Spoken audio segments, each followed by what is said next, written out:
First at 4, the state's largest school district reopens for in-person and remote learning. There are many moving parts here. Paula Tutman is live with a progress report. Karen, it was rain, thunder, lightning. But I gotta tell you, it still didn't dampen the enthusiasm of children going back to school for face-to-face learning. We were on the ground through it all. We'll have a live report. A deputy is caught on video during a physical altercation with a teenager. What the deputy says happened before the takedown. And Ben is here. Hey, Karen, Labor Day weekend, the traditional end of summer. And when you see the forecast, you'll know why that's probably true this year. We'll look at it all right now, first at 4. Live from downtown Detroit, home of WDIV and Click on Detroit, Local 4 News First at 4 starts now. Good afternoon, I'm Karen Drew. First at 4, Detroit's public schools have made it through the first day of fall classes. Now we know this school year is like no other. The global pandemic has changed just about everything for how the district operates.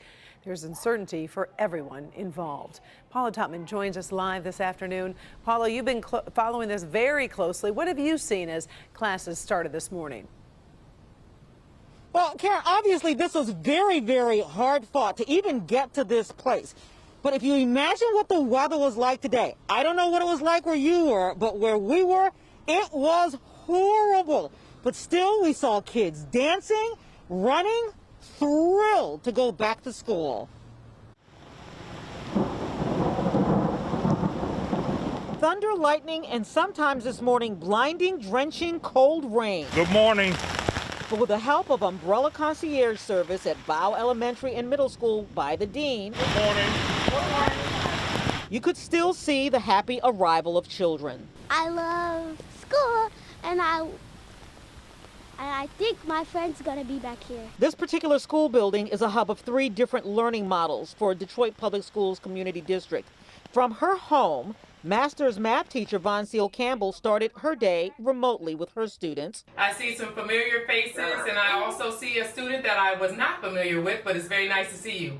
My name is Miss Campbell. I will be teaching you math and science this semester. But of her 36 registered students in her first hour, only 5 showed up online. Parents were also picking up devices and materials from Bow so their children could get started remotely. I just feel that my daughter will be more comfortable at home, you know, in a surrounding where she'll be more safe. The school also acts as a learning center. In other words, no in-person instruction, but a place for parents to drop off children to be supervised while they do remote learning so those parents can go to work. These are parents who simply don't have the ability to keep young children at home learning. I'm the grandmother, and I work and his mother works. My son said, you know, Mom, I am not a virtual learner, I'm a visual learner.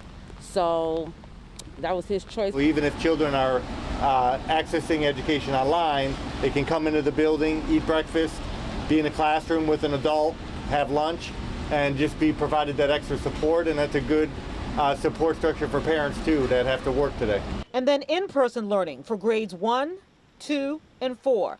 Usually the first day of school sees 600 children. This morning, by the start of classes, only about 40. I'm very optimistic, and I'm the type of person where whatever's thrown at us, we're going to make it happen. We're going to make it work for our children. At Henry Ford High School, usually bustling with 800 students, only 100 are attending in-person sessions. The question is, will the rest of the students actually show up online? Yeah, you know, that's really going to be the key question. How they're going to measure that, how they're going to make sure that they're actually able to reach out and make sure students have their remote learning. Some parents are still trying to get their devices, they're still trying to get their materials, but that is really going to be the next piece in this story, Karen. It was definitely very impressive, all the different levels of planning they did, Paula. Now, yesterday, the district told you to expect a little chaos on the first day of school. What did it look like to you? Well, I think you can always expect a little chaos on the first day of school, but from where we were, we couldn't see it. Maybe it was the blinding rain, but we really didn't see it. I think parents said that they thought that sometimes there was a little bit of confusion when I talked to them coming out. Some of the kids weren't wearing their masks. They need to work on that. But again, we didn't see it. It looked like smooth sailing from where we were. Good news to report on the first day. Thank you, Paula. We do have breaking information on that double fatal fire we told you about on Monday. 2 people were found in the home on Pingree.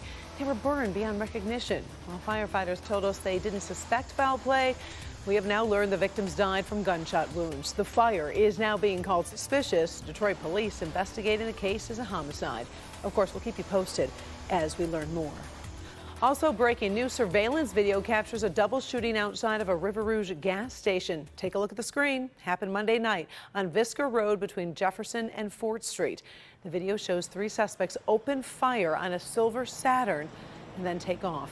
Family members say the driver of the Saturn died from his injuries. Sources telling Local 4 the suspects went up the street, opened fire on another car with the victim's girlfriend inside. She was hit. She is expected to survive. That car did have children inside, but we are told they're okay. The fight over fall sports in the Big Ten continues, even as Michigan State University reports dozens of students testing positive for coronavirus. First, the state is reporting 441 new COVID cases overall in the past 24 hours. The health department also recorded 1 additional death. Meantime, MSU reporting 124 students have tested positive, linked to multiple large student gatherings. At the same time, Michigan's House Speaker Lee Chatfield is urging the Big Ten to reinstate fall sports, calling the cancellation a wrong choice. Tomorrow, the state of Michigan is expected to give the Department of Justice its data on its nursing home policies. And tied to that, today at 5:30, local families are voicing their frustrations over how they feel about the nursing homes. They say the system failed their loved ones. Make sure to join us for my Defenders Report tonight. Governor Whitmer has signed a bill to cover a $300 boost in unemployment. The bill designates $2.8 billion in funding given to the state of Michigan by FEMA.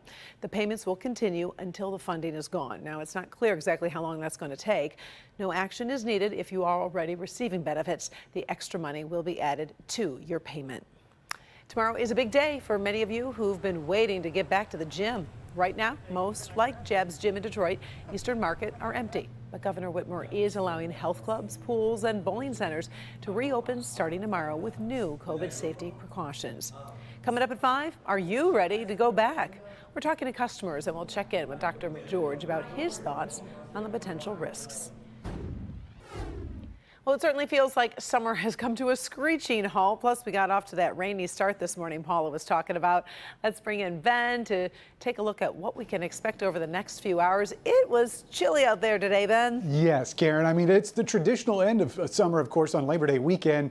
And thank goodness this is going to be a short work and school week because it does not look good to start. Storm Tracker 4 does have some showers on it. Stuff is pretty light down there in the south zone, but we've got even more of it coming back off to our south and west. There's a pretty steady moisture stream that's going to be, for the most part, going north of us, but we're going to be seeing scattered showers throughout the rest of the evening and through a lot of this week, at least in the early part of things, as we head into the next few days. Kind of a spooky start there with those low clouds downtown, 62 at Metro, but some 50s in Lapeer, and a lot of the north zone as a front starting to clear the area. That lingering drizzle will be with us at least through Thursday of this week, milder and improving as we head into the upcoming weekend, but we do have a leaf peeping update to sort of raise your spirits, get some color into this forecast, and we'll take a look at that in just a few minutes. Karen?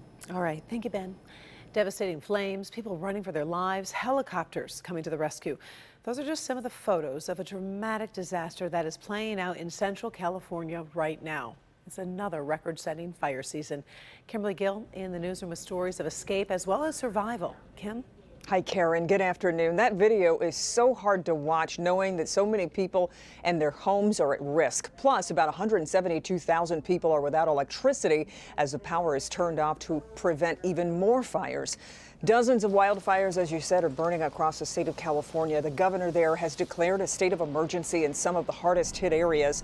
The National Guard is in rescue mode, using night vision to find campers in the Sierra National Forest who needed to be rescued. One mission had to be called off because it was too smoky and too dangerous. The so-called creek fire is chewing through the forest at an alarming rate. We're hearing from fire victims very relieved to be rescued from the danger zone. We were up there for quite a while, just waiting for some kind of relief, some kind of help. Fire all around you? Fire all around us, smoke everywhere. Raining ash on us, and after being there for about like 2 or 3 days, just kind of sheltering in place and just waiting, I was very anxious. Well, meanwhile, in the El Dorado fire in Southern California, it has now scorched more than 10,000 acres. Investigators say that fire started because of a fireworks device used during a gender reveal party. So, Karen, NBC Nightly News will take us out to California tonight with Lester Holt. That will start at 6:30. And, of course, we'll be back here at 5 and 6 for more news. For now, we'll send it back to you in the studio. All right. Thank you, Kim. Sure. Still ahead here, first at 4, a big department store changing how it rewards customer loyalty. Millions of shoppers will be affected by this one. Also, law enforcement officers facing some tough questions this afternoon. The story behind this video, including the deputy's explanation for why this happened. Terrifying moments for a mother who called police for help with her son. They just unloaded a whole clip in my son, and probably he's dead because he's so small. Why she called for help and the one big difference in the story she's telling versus what police say when we come back.